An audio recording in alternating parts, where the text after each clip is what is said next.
Assalamualaikum warahmatullahi wabarakatuh. Di sini saya akan menjelaskan tentang sejarah Perang Banjar.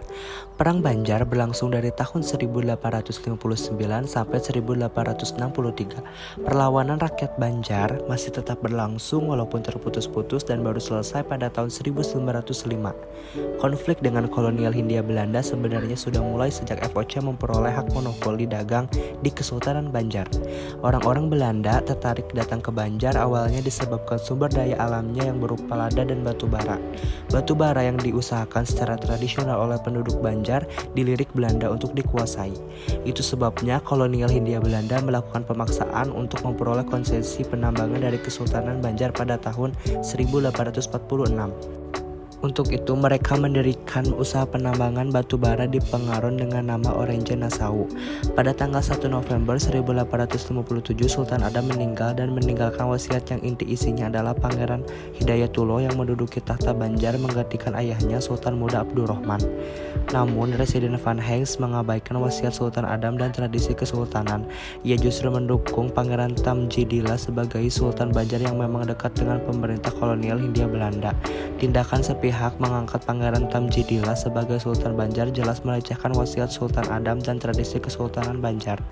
Akibatnya sejak itu terjadi kekacauan di Kesultanan Banjar, apalagi setelah pasukan kolonial Hindia Belanda menghancurkan wilayah kediaman Prabu Anom di Martapura yang diduga hendak melakukan perlawanan. Di sisi lain, Pangeran Hidayatullah sebagai Mangkubumi Banjar diperintah Sultan Tamjidillah untuk menangkap Prabu Anom, saudaranya sendiri.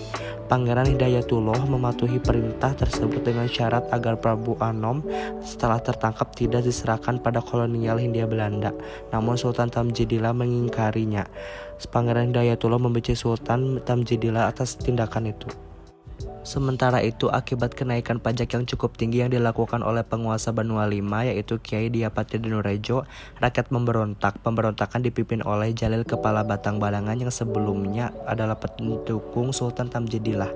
Mangkubumi Hidayatullah atas persetujuan Sultan mencopot kedudukan Kiai Adipati Danureja sebagai Kepala Banua V digantikan Pangeran Arya Kesuma, saudara muda Sultan. Namun Kiai Adipati Danureja berhasil memfitnah Mangkubumi Hidayatullah sehingga Sultan Tamjidillah kembali melantiknya sebagai Kepala Banua V. Hidayatullah terhina dengan tindakan itu sehingga memusuhi Sultan Tamjidillah. Permusuhan ini menyebabkan pemerintah kolonial Hindia Belanda tidak percaya kepada Sultan Tamjidillah. Rakyat Banua V juga makin mempercayai Hidayatullah dan membenci Sultan Tamjidillah serta pemerintah kolonial Hindia Belanda. Daerah lain yang memberontak adalah Martapura.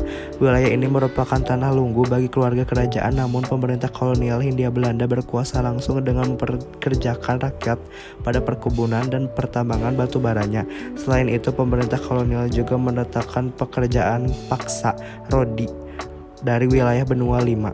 Penduduk Martapura mengadukan nasibnya kepada Pangeran Antasari yang berdiam di Antasan bersama keluarga. Pangeran Antasari adalah bangsawan Kesultanan Banjar, keturunan Pangeran Amir. Pangeran Antasari pendukung Mangkubumi Hidayatullah dan membenci kolonial Hindia Belanda yang berlaku sewenang-wenang. Pemerintah kolonial Hindia Belanda juga mengetahui latar belakang Pangeran Antasari sehingga gerak-geriknya selalu diawasi. Mendapati keluhan penduduk Martapura, Pangeran Antasari yang ketika itu berusia 50-an tahun segera menghimpun penduduk membentuk pasukan pada April 1859. Pasukan ini makin kuat setelah bergabung pasukan Panembahan Kuning atau Aling dari Muning dan dukungan dari Sultan Pasir dan Tumenggung Surapati pimpinan orang-orang Dayak. Pasukan gabungan mulai menyerang Martapura dan Pengaron pada tanggal 28 April 1859. Pada saat Pangeran Antasari mengepung benteng Hindia Belanda di Pengaron, Kiai Demang Leman dengan pasukannya segera ke sekitar Yamkiwa dan mengancam benteng Belanda di Pengaron.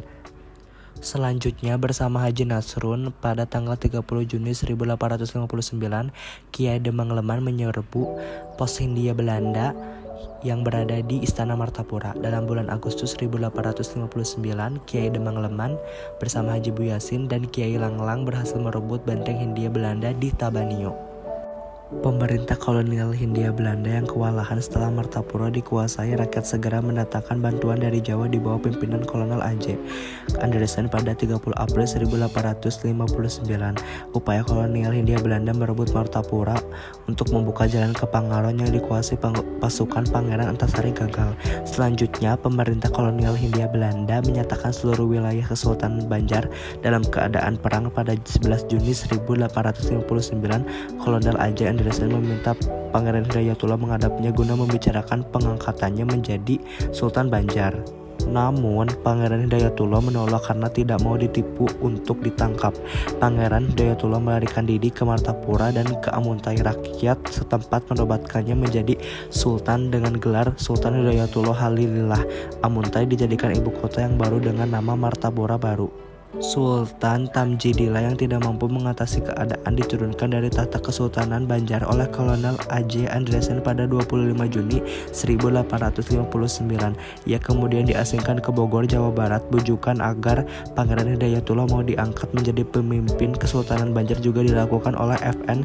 Nieuwenhuizen, pengganti Anderson, tetapi tidak membawa hasil. Akibatnya Pangeran Hidayatullah diturunkan dari kedudukannya sebagai mangkubumi oleh pemerintah kolonial Hindia Belanda. Berdasarkan kekosongan jabatan Sultan dan Mangkubumi di Kerajaan Banjar, pemerintah kolonial Hindia Belanda melalui F.N. Nieuwenhuizen secara sepihak menghapus keberadaan Kesultanan Banjar pada 11 Juni 1860. Wilayahnya kemudian dimasukkan atau diperintah langsung oleh kolonial Hindia Belanda. Tindakan itu menimbulkan perlawanan baru. Pangeran Hidayatullah melanjutkan perlawanan terhadap pemerintah kolonial Hindia Belanda. Pangeran Hidayatullah berhasil ditangkap pada tanggal 28 Februari 1862.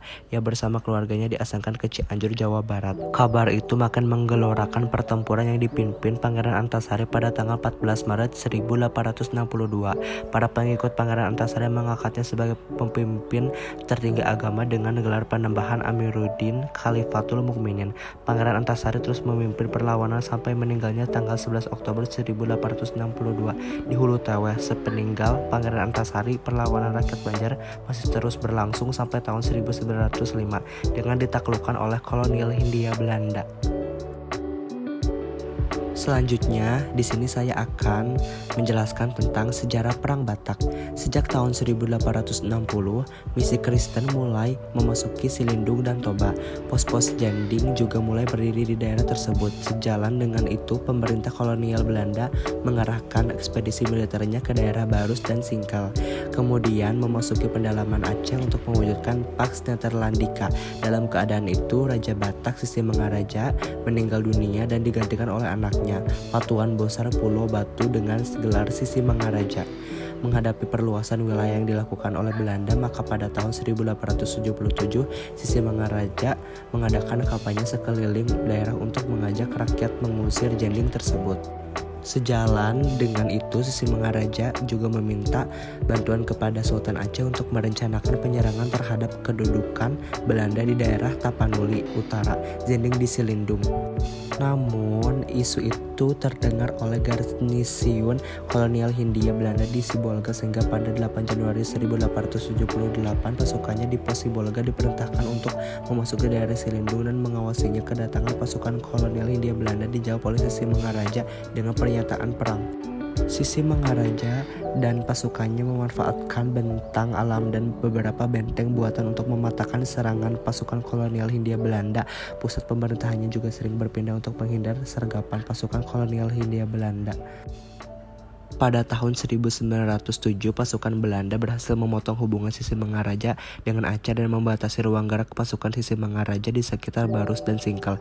Pada tahun itu juga Marsose yang dipimpin Kapten Hans Christoffel berhasil menangkap Boru Sagala, istri Sisimangaraja, serta 2 orang anaknya. Sementara itu Sisimangaraja bersama putranya yang lain dan para pengikutnya berhasil melarikan diri ke hutan Simsim.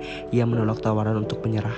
kolonial Hindia Belanda akhirnya melakukan penangkapan dengan kekerasan. Pertempuran pun terjadi yang menyebabkan Sisingamaraja gugur pada tanggal 17 Juni 1907 bersama seorang putrinya yaitu Lapian dan 2 orang putranya yaitu Patuan Nagari dan Patuan Anggi serta 10 pengikutnya. Sisa pengikutnya yang tertangkap dibawa ke Tarutung. Sisingamaraja kemudian dikebumikan secara militer oleh Belanda pada tanggal 22 Juni 1907 di Silindung. Makamnya baru dipindahkan ke Saporosung, Beliga seperti sekarang ini sejak 17 Juni 1953. Sekian yang dapat saya jelaskan. Maaf apabila ada salah kata. Terima kasih sudah menonton. Wassalamualaikum warahmatullahi wabarakatuh.